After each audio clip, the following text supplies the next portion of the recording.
आशा करता हूं आप सब बहुत अच्छे होंगे। मेरा नाम है सिद्धांत अग्निहोत्री। स्टडी ग्लोस पे आपका बहुत बहुत स्वागत है। योगी बाबा का बुलडोजर, वाह, जय बाबा की। लेकिन जो अवैध है वो अवैध है, उसको हम वैध नहीं कह सकते। लेकिन बहुत सारे सवालों का पुलिंदा जो सरकार से पूछने चाहिए और ये जरूरी है। देखिए, मैं सरकार के डिसीजन को क्वेश्चन नहीं कर रहा हूं, मुझे लगता है ये ठीक भी डिसीजन है, क्योंकि हर बारिश में हमारी नदियां ओवरफ्लो करने लगती हैं, कॉलोनीज में पानी भर जाता है, हद से ज्यादा दिक्कतें हैं। तो ये हमारा ड्रेनेज सिस्टम प्रॉपर होना चाहिए और ये जो लीगल इलीगल बस्तियां हैं इनके ऊपर कार्रवाई होनी चाहिए। लेकिन एक बहुत बड़ा सवाल है। पहली बात, ये जो इलीगल बस्तियां हैं ये क्यों बनने दी गई? दूसरी बात, रजिस्ट्री है, वाटर टैक्स दे रहे हैं, बिजली का बिल दे रहे हैं, हाउस टैक्स दे रहे हैं, एक सोसाइटी बन गई है पूरी की पूरी पिछले 40 सालों से, आपको तब नहीं दिखा? अब ये जो लोग हैं वो बेचारे कहां जाए? ठीक है, आपको ये करना है, लेकिन सबसे पहले कार्रवाई करिए उन ऑफिसर्स के ऊपर। कैसे उन्होंने रजिस्ट्री करवा दी, चाहे अकबर नगर हो चाहे कहीं पे भी हो, वो बिल्डर्स के ऊपर कार्रवाई करिए कि कैसे उन्होंने ये जो इतनी बड़ी बस्ती बनवा दी, कैसे हाउस टैक्स और बिजली का बिल लिया जा रहा है, जवाबदेही होनी चाहिए। और सबसे पहले इनको पूरा आप जितने भी ऑफिसर्स हैं इनको आप लाएं और इन्हीं के पैसे से, इनका जो पूरा पैसा है ना, इनकी भरपाई करें। ये बहुत गलत है। लाल निशान जो आप देख रहे हो ना, ये लाल निशान ना ही लगे किसी के। आप ये दुआ मनाइए, भगवान से दुआ करिए। ये लाल निशान वो है जिनके घर अवैध है, जो तोड़े जाएंगे। एक घर बनाने में इंसान अपनी पूरी जिंदगी लगा देता है, पूरी पूंजी लगा देता है, लोन तक हुआ है। एक अभी मैं इंटरव्यू सुन रहा था, अब मुझे नहीं पता हाउसिंग लोन है पर्सनल लोन है, क्योंकि हाउसिंग लोन होता है तो बैंक बाल की खाल निकाल देता है। और मैं आपसे ये भी बताऊंगा कि जब आप घर ले तो क्या सावधानियां बरतें, ठीक है ना?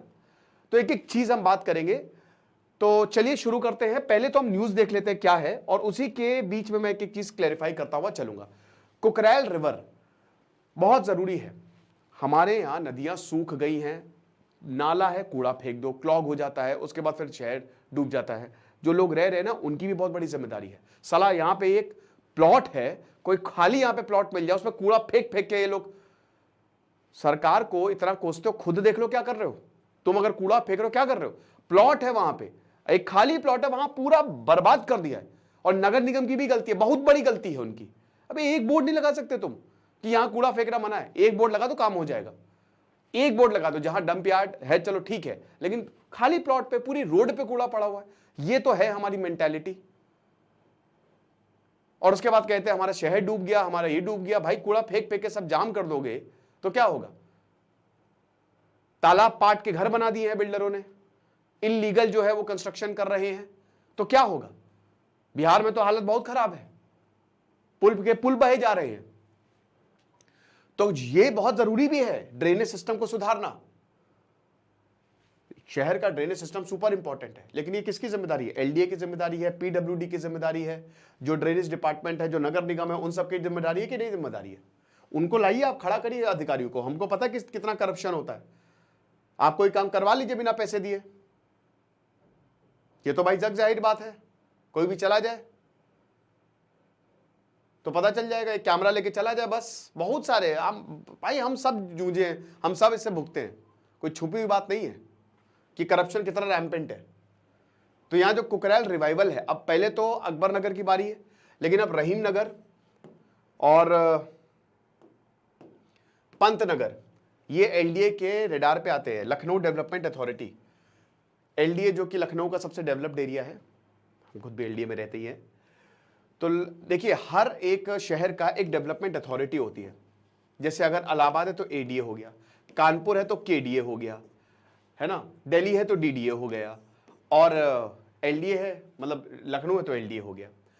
ये जो शहर की डेवलपमेंट अथॉरिटी सबसे डेवलप्ड एरिया होता है, क्योंकि सरकार के अंडर है, तो सरकार बढ़िया करती है ये, ठीक है ना। यहाँ पे आपको पार्क्स मिलेंगे, जो प्लान होता है ना, लेआउट होता है, बहुत बढ़िया रहता है, ठीक है। तो जो भी ये डेवलपमेंट अथॉरिटी होती है वहां पे, एक तो क्योंकि आपने एलडीए के प्लॉट बड़े महंगे मिलते हैं, मिलेंगे, क्योंकि वहां पे डेवलपमेंट होना ही होना है। एलडीए मतलब डेवलपमेंट, वो होगा ही होगा, वो करती है डेवलपमेंट, ठीक है ना। फ्री होल्ड से बेटर होता है एलडीए, और इसीलिए प्लॉट भी महंगे होते हैं। जहां पे आपको फ्री होल्ड में 2-2.5 हज़ार रुपए स्क्वायर फीट मिल जाएगा, एलडीए में भी 5 से 7 हज़ार स्क्वायर फीट के बीच में प्लॉट के रेट चल रहे हैं। महंगा है ये, लेकिन फिर उस हिसाब से डेवलपमेंट भी, आपको सारी सुविधाएं मिलती हैं, राइट। अब इससे पहले हम आगे बढ़े, मैं आपको बताना चाहता हूं, तो हमारा लक्ष्य बैच लाइव है, 1 साल का कोर्स 10,000 में मिल रहा है, और जो क्वालिटी है आपको पता ही है। बाकी आप हमारे आंसर राइटिंग कोर्स को जरूर अवेल करें, सिर्फ और सिर्फ 600 रुपए का ये कोर्स दिया है। लक्ष्य बैच जो ले चुके हैं उनको आंसर राइटिंग कोर्स लेने की जरूरत नहीं है। मैं लक्ष्य बैच पे ज्यादा फोकस करूंगा, क्योंकि वो आपको होलिस्टिक यूपीएससी के लिए तैयार करवाएगा। तो 20 जुलाई से लाइव क्लासेस शुरू है, आपके तुरंत आंसर चेक किए जाएंगे, आंसर कैसे लिखना है वो सारी चीजें आपको हमारे मॉड्यूल में बताई जाएगी। तो आखिरकार ये हो क्यों रहा है? क्योंकि कुकरेल रिवर को रिवाइव करने, फ्लड प्लेन में आता है, क्योंकि ये बाढ़ की वजह बनती है। फ्लड प्लेन पता है क्या है? कि जैसे कोई नदी है, उसमें बाढ़ आ गई, अब बाढ़ आ गई, अब उसके बाद पानी जो है वो वापस आएगा, लेकिन जो बाढ़ आई है, जो पानी का ओवरफ्लो हुआ, उसने अपने सेडिमेंट्स डिपॉजिट कर दिए, तो उससे ये लैंड फॉर्म है फ्लड प्लेन, तो उससे आपके जमीनें बन जाती है, लैंड फॉर्म बन जाता है फ्लड प्लेन। तो यूपी फ्लड प्लेन में आता है। यूपी बना कैसे है? यूपी में जो आपको प्लेन्स दिख रहा है ना, द नॉर्दर्न प्लेन्स, ज्योग्राफी में 8 ज्योग्राफिक डिवीजन है, मतलब 6 ज्योग्राफिक, अगर भारत की बात करें कौन कौन से? सबसे पहले हमारा हिमालयन रिवर सिस्टम, दूसरा हमारे नॉर्दर्न प्लेन्स, और ये जो नॉर्दर्न प्लेन्स है ये फ्लड प्लेन में ही आते हैं। रिवर ओवरफ्लो हुई, रिवर आई और सब सेडिमेंट डिपॉजिट करके वापस उनका, तो ये फ्लड प्लेन में आता है। फिर हमारा डेजर्ट है, हमारे कोस्टल है, हमारे घाट्स है और हमारे आइलैंड्स है। तो ये भारत 6 ज्योग्राफिक डिविजन्स में डिवाइडेड है। जब आप फिजिकल ज्योग्राफी पढ़ते हो, check out our NCERT geography course. तो 50 किलोमीटर की जो कुकरेल रिवर है, कुकरेल रिवर जो है ये बख्शी का तालाब से, यहीं पे ही लखनऊ में, वहां से ओरिजिनेट होती है, ठीक है। बारिश से ये रिवर ओवरफ्लो होती है, ड्रेनेज है प्रॉपर, और ये बाद में गोमती नदी से मिल जाती है। गोमती नदी पता हो, लखनऊ गोमती नदी के किनारे है, कहां से ओरिजिनेट होती है कमेंट बॉक्स में बताओ, ठीक है ना। तो 50 किलोमीटर ये कुकरेल का ये जो पूरा एरिया है, कुकरेल वैसे यहाँ पे आपको एलिगेटर्स भी मिलेंगे, कुकरेल अब पिकनिक स्पॉट हो गया, उसको भी कुकरेल रिवर फ्रंट बनाने की पूरी तैयारी चल रही है। अभी तो नाला है, वो बुरी हालत है, तो इसका नवीनीकरण होने वाला है, समझ रहे हो। स्टेट गवर्नमेंट ने ये 50 मीटर एरिया जो है ना कुकरेल नदी के एकदम इर्द गिर्द, उसको फ्लड प्लेन बोला है, और यहां पे कोई भी कंस्ट्रक्शन या कमर्शियल एक्टिविटी नहीं हो सकती है, लेकिन हुई है। अकबर नगर बना, इधर फेज 1, इधर फेज 2 तोड़ दिया, 1400 से ज्यादा अभी भी वो चल ही रहा है, अकबर नगर को तोड़ा ही जा रहा है, ठीक है ना। तो वही 28 किलोमीटर का इसका कोर्स है, और उसके बाद गोमती नदी से मिल जाती है। तो यहां पे कुकरेल का रिवाइवल किया जा रहा है एक तरीके से, ताकि हमारा ड्रेनेज सिस्टम अच्छा हो। देखिए, अगर क्या है कि आप इकोलॉजिकल बैलेंस बनाते हो, आप नवीनीकरण नदी का करते हो, तो इससे अच्छा नदी को एक नई जान मिल जाती है। आप ऐसे ही समझ रहे हो कि आप ऐसे पड़े हुए एकदम बेकार, लेकिन एकदम से हम आपको सजा दें, बहुत बढ़िया, आपकी हम हेल्थ पे ध्यान दें, आपकी मेंटल हेल्थ, आपकी फिजिकल हेल्थ, तो आप एकदम नया जोश आ जाता है ना, ऐसे नदियों के साथ होता है। ये नवीनीकरण है, नदी को रिवाइव किया जा रहा है, नदी को साफ किया जा रहा है। अगल बगल इलीगल कंस्ट्रक्शन, भाई देखो वहां लोग रहेंगे तो गंदगी फैलाएंगे, यही होता ही है, इसीलिए तो बहुत दिक्कत है। तो यहां पे 50 मीटर का बफर जोन है कि कुकरेल के रिवर बैंक से 50 मीटर में आप कुछ भी नहीं कर सकते। गंगा कमेटी बैठेगी ताकि जो कंप्लायंस है उसको एनफोर्स किया जा सके, जो रेगुलेशंस है। NOC, no objection certificate issue नहीं किए जाएंगे। कंस्ट्रक्शन के लिए एनओसी दिया जाता है ना, हर डिपार्टमेंट से आपको एनओसी लेना है कि हमको कोई ऑब्जेक्शन नहीं, आप यहां पे कंस्ट्रक्शन कर सकते हो, लेकिन अब यहां पे नहीं दिए जाएंगे। ये इलीगल कंस्ट्रक्शन को खत्म किया जाएगा। तो मैंने जो लाल निशान आपको बताया था वो इसी का ही है। लाल निशान, उनकी रातों की नींद उड़ गई है बेचारों की कि भाई हमारा घर टूट जाएगा। एक कह रही थी कि हमने अभी 5 साल पहले लोन लिया था, हमने मकान लिया था, अब हम कहां जाएंगे भाई, ये बात सच है। तो एलडीए ने अकबर नगर का डिमोलिशन कंप्लीट कर लिया। अब ऐसा नहीं है कि डिमोलिश कर रहे तो मकान भी दे, फ्लैट दे रहे, एलडीए फ्लैट दे रहा है, लेकिन उन फ्लैट में भी प्रॉब्लम्स है। अकबर नगर का मैंने लेक्चर लिया था, तो उसमें लोग बता रहे कहीं पानी नहीं आ रहा, कहीं बिजली नहीं है। ये देना चाहिए, पूरा करके दे, थोड़ा सा आप डिले कर दे, कोई दिक्कत नहीं है। सुप्रीम कोर्ट ने भी माना है, सुप्रीम कोर्ट में मामला गया तो उन्होंने माना सुप्रीम कोर्ट ने कि भाई आप डिमोलिश करिए। और जैसे ही सुप्रीम कोर्ट का ऑर्डर आया, मैं बता दे रहा हूं, मैं खुद इस पे पूरा सहमत हूं कि डिमोलिश करना चाहिए, मैं खुद इस बात को। लेकिन डिमोलिश करने से पहले लोगों को आप प्रॉपर घर दें, अच्छा घर, जो जितना पैसा उनको दिया है, उनका पैसा लगाया, आप उनको मुआवजा दें। जितना पैसा उन्होंने घर में लगाया, जितना अभी तक उन्होंने टैक्स या जो भी, या तब जाके जब आप लोगों की अच्छी व्यवस्था कर दें तो आप डिमोलिश कर दें, समझ रहे हैं। तो ये चीज आपको समझनी चाहिए, क्योंकि भाई ये अब क्या ही बताएं, लेकिन 40 साल तक आप कहां थे, सबसे बड़ी बात ये है 40 साल हो गए, कैसे टैक्स लिया जा रहा है, कैसे वाटर टैक्स लिया जा रहा है, कैसे लोन पास किया जा रहा है यहां पे, मेरी तो समझ से बाहर है, मेरी तो समझ से ही बाहर है, हो क्या रहा है। एक दिन आप आ जाओगे, अधिकारियों का आप जानते हो एटीट्यूड कैसा होता है। एक औरत बता रही थी कि हम हंसते हंसते जा रहे थे, कह रहे फ्लैट मिल तो रहा है, ऐसे बोलते जा रहे थे। तो ये क्या मजाक बना रहे हैं, जब इनका घर टूटेगा तब पता चलेगा। मैं तो बोल रहा हूं ऐसे जो अधिकारी इसमें लिप्त पाए गए उनके पूरी भरपाई करें, उनको उनको कटघरे में खड़ा करें, उनके ऊपर मुकदमा चलना चाहिए। कैसे आपने ये इतनी बड़ी गलती जो है वो होने दी। मैं तो ये सरकार से अपील करूंगा, जो एनरोचर्स और इलीगल बिल्डर्स हैं, राशन कार्ड्स, इलेक्ट्रिसिटी और वाटर कनेक्शंस, और ये जो इलीगल, ये जो माफियाओं का ये जो नेक्सस है ना, ये जो बिल्डर्स और माफियाओं का नेक्सस है, ये खत्म करना चाहिए। इसमें बहुत सारे पॉलिटिशियन भी इन्वॉल्व, काला धन सबका यही लगा है। ये रियल एस्टेट बहुत बता रहे ना, बड़ा डाइसी चीज है, ये बेकार चीज है, सारा काला धन यही लगा दो, यही है। और इसमें कितने पॉलिटिशियन इन्वॉल्व है। तो ये है लखनऊ, आप देख सकते हो भैया, हमारा प्यारा लखनऊ। मुस्कुराइए, आप लखनऊ में है, लखनऊ से खूबसूरत शहर, अच्छा शहर है ही नहीं भाई। मैं इतने शहर घुमाऊं, लेकिन मुझे क्योंकि मैं लखनऊ का हूं, अब पता नहीं, खैर मैं पिछले 20 सालों से, वैसे तो 20 सालों से मैं लखनऊ में रह रहा हूं, लेकिन इससे खूबसूरती आपको मिलेगी नहीं। एक बहुत सुकून, एक बहुत ही हैप्पीनेस मिलती है यहाँ पे। और बाकी ये आप देख सकते हो ना, ये है, ये आपका कुकरेल बेसिन है, और ये गोमती नदी से जो है वो जाके पूरा का पूरा मिलता है। लेकिन अभी आपको कुकरेल में पानी दिखेगा नहीं, क्योंकि मैंने बताया ना दिक्कतें बहुत ज्यादा है। तो ये फ्लड प्लेन इसको डिक्लेयर किया गया है। तो 279 जो इलीगल बिल्डिंग्स हैं, अभी तक आपको बता दूं कि घर दे दिए गए हैं पीएम आवास योजना में, लेकिन इसमें भी आपको लोन देना है, हालांकि कम इंटरेस्ट रेट पे लोन है। लेकिन प्रपोजल यही है कि भाई ये जो शारदा कैनाल है इसको भी रिवाइव करना है। कैनाल क्या होता है, कैनाल वही होता है ना, नहर जो दूर दूर तक जाए, आपका ड्रेनेज अच्छा हो, हर किसी को पानी मिले। तो सबसे पहले तो वाटर आप शारदा कैनाल से लेके आएंगे और उसके बाद आप कुकरेल नदी में डालेंगे, ठीक है ना। तो जो दसौर बाबा तालाब है अस्ती विलेज में, कुकरेल में, क्योंकि कुकरेल नदी जब बहती है तो 29 तालाब पड़ते हैं, तो उन सब में पानी होना चाहिए। एक ग्रीन बेल्ट बनाइए, बहुत अच्छा है, अगल बगल पेड़ लगेंगे, वही एक नया जन्म आप दे रहे हैं रिवर को।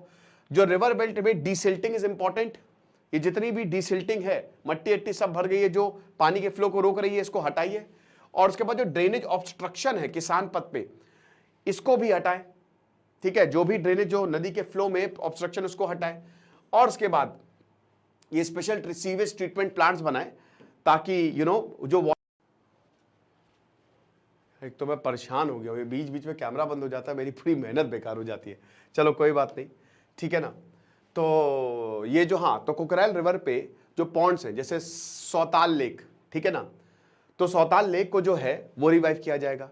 तो टोटल 29 के करीब पॉन्ड्स आते हैं, ठीक है ना, जो 28 किलोमीटर का लंबा कोर्स है। तो बहुत खूबसूरत हो जाएगा ये, है ना, बहुत ही अच्छा होगा भाई। देखिए नदी, पेड़, पहाड़, ये सब नेचर है, ठीक है ना। तो अब ये सारी चीजें होंगी, तो प्लान क्या है, प्रायोरिटाइज करेगा बाकी वाटर बॉडीज को भी, और जो कुएं हैं अस्ती विलेज में। इन्वायरमेंटलिस्ट वेंकटेश दत्ता बताते हैं कि जो सौताल लेक का एरिया है उसमें वो पूरा का पूरा रिनोवेशन के लिए यूज करेंगे हम। और रिमोट सेंसिंग साइंटिस्ट जो है वो सर्वे करेंगे इस लेक का, ठीक है। Everything will be done. लेकिन दिक्कत वही है कि यहां जो घर उजाड़े जा रहे हैं, अब सर्वे ऑलरेडी हो चुका है रहीम नगर और पंत नगर में, पूरा सर्वे जो है वो आइडेंटिफाई कर लिया गया कि कैसे होगा। तो 700 हाउस है, 700 घर जो है रहीम नगर में, जो बस अकबर नगर से कुछ ही किलोमीटर दूर पे है रहीम नगर, कुकरेल रिवर पे जो बैंक्स पे मतलब सिचुएटेड है। तो 700 घर जो है वो उन पे खतरा है। और अब बड़ी बात यह है कि उन रेसिडेंट्स का क्या, देखिए योगी आदित्यनाथ को इनकी बात सुननी चाहिए, योगी आदित्यनाथ को इनको बुलाना चाहिए, ये जरूरी है ना। तो ऐसा नहीं है कि बहुत कम लोग हैं, तो भाई अगर एक भी इंसान इससे प्रभावित है ना, तो आप उसकी बात सुनिए, क्योंकि लोगों को आप मतलब लोगों ने आपको चुन के भेजा है। अब इनके पास डॉक्यूमेंट्स हैं, इनके घर का डॉक्यूमेंट है, और बहुत डर है, बता रही थी, मतलब काफी रो भी रही थी कि भाई हम हमारे बच्चे स्कूल नहीं जा पा रहे, हम करें तो करें क्या, ठीक है ना। तो जो ऑफिशियल विजिट होता है, जो टीम का विजिट होता है, वो बहुत ही डेंजरस होता है। तो 25 साल से वैध घर है, अब अवैध कैसे। एक बता रही कि 40 साल से हम यहाँ पे रह रहे हैं, तब तो किसी ने कुछ नहीं बोला, अब क्यों ये आए हैं। हमारे मार्क जो है वो लगा दिया है घर पे। हमने घर बड़ी मुश्किल से बनवाया, राकेश पांडे बोलते हैं। 1981 में हमने खरीदा था घर, हमारे पास रजिस्ट्री पेपर है। मुझे तो समझ ही नहीं आ रहा है कि क्या है, हम गरीब हैं, हम कहाँ जाएंगे। मैं फूड डिलीवरी करता हूँ और वहाँ से मैं पैसे कमाता हूँ। मैं कोर्ट जाऊँगा अगर मुझे ज़रूरत पड़ी तो, लेकिन जाऊँगा। हम यहाँ पे हाउस और वाटर टैक्स दे रहे हैं और 34 साल बाद बोलते हैं कि आपका हाउस जो है वो इलीगल है। अब यहाँ फ्लैट दिए जाएंगे, लेकिन फ्लैट किस हालत में होंगे, कैसे होंगे, कहाँ पे होंगे, एक बहुत बड़ा सवाल है।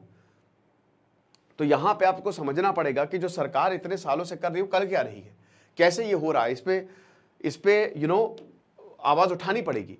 अब मैं आपको कुछ चीज़ें बता देता हूँ कि जब भी आप मकान खरीदे तो करना क्या। देखिए, मैंने बताया कि सबसे ज़्यादा खर्चा मकान में होता है, लोन लेके 90% लोग मकान खरीदते हैं। तो आप करेंगे क्या? पहली बात तो मकान खरीदने में जल्दबाजी मत करें, क्योंकि मैंने बताया अच्छा खासा पैसा आपका लग रहा है। तो जब आप मकान खरीदें तो सबसे पहले तो आप पेपर चेक करवाएं, वकील को पेपर चेक करवाएं, खुद भी अपना एफर्ट डालें, अच्छे वकील को पकड़े, उससे पेपर चेक करवाएं। अब पेपर चेक हो गया, पेपर चेक में आप खुद भी ये सुनिश्चित करें कि जो आपका एरिया है, पहली बात नदी वदी के एकदम करीब तो नहीं है, रेलवे के एकदम करीब तो नहीं, वो रेलवे की ज़मीन तो नहीं है, आगे रेलवे का विस्तार तो नहीं होना है, एयरपोर्ट का विस्तार, तो 10-12 दिन लेके पूरा का पूरा जो है वो आप सुनिश्चित कर लें। फिर देखिए कि मैप पास है कि नहीं, ये बहुत ज़्यादा ज़रूरी है कि क्या वो मैप पास एलडीए में है तो बहुत अच्छा है, एलडीए का काम आसान हो जाता है एलडीए में जो होता है। लेकिन अगर फ्री होल्ड है तो आप देखिए कि मैप की सुविधा है, मैप पास वास है कि नहीं, ये सब चीज़ें आप देख लें। उसके बाद आप देखें कि दाखिल खारिज है कि नहीं, म्यूटेशन है कि नहीं, वो नगर निगम में आता है कि नहीं। मेन म्यूटेशन ही होता है, मेन कि दाखिल खारिज है कि नहीं, यानी कि वो नगर निगम में आता है। उसके बाद अगर आप लोन पे अप्लाई कर ले तो वैसे भी बैंक बाल की खाल उधेड़ देता है, बैंक सब कुछ बता देता है। तो ये चीजें आपको करनी जरूरी है। ये लेक्चर था, बाकी देखेंगे जो है सो है, कुछ नहीं, पढ़ते रहे। दिस इज सिद्धांत अग्निहोत्री साइनिंग ऑफ।